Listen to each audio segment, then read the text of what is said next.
नमस्कार, मी कोमल Patil, LS Marathi news मध्ये आपलं अगदी मनापासून स्वागत. मंडळी, मी सध्या पुण्याच्या बाणेर एरियामध्ये आहे. आपण पाहिलं तर गेल्या अनेक दिवसांपासून प्रचंड उन्हाच्या कडाक्याने पुणेकर किंवा एकंदरीत महाराष्ट्रातले जे नागरिक आहेत ते त्रस्त झाले होते. अनेक ठिकाणी अवकाळी पाऊस जो आहे तो पडत होता आणि आज अवकाळी पावसाची हजेरी जी आहे ती पुण्यात लागलेली आहे. आपण बघितलं तर माझ्या मागे प्रचंड प्रमाणात पाऊस जो आहे तो होतो आहे. अवकाळी पाऊस आहे खरं तर हा, मात्र कडक उन्हाळ्यामध्ये आता पुणेकरांना दिलासा जो आहे तो गारवा जो आहे तो मिळालेला आहे. अनेक दिवसांपासून कडक उन्हामुळे पुणेकर जे त्रस्त झाले होते ते काही वेळासाठी का होईना त्यांना एक प्रकार अवकाळी पाऊस जो आहे तो पाहायला मिळतोय.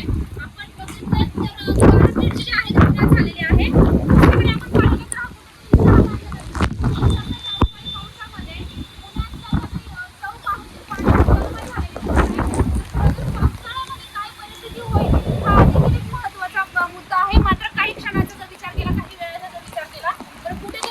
पाहिलं तर पुणेकर जे आहे ते आता त्यांना दिलासा मिळालेला आहे. त्यामुळे नक्कीच पुण्यातला हा पहिला अवकाळी पाऊस जो आहे तो आपल्याला आज पाहायला मिळाला. LS मराठी, पुणे.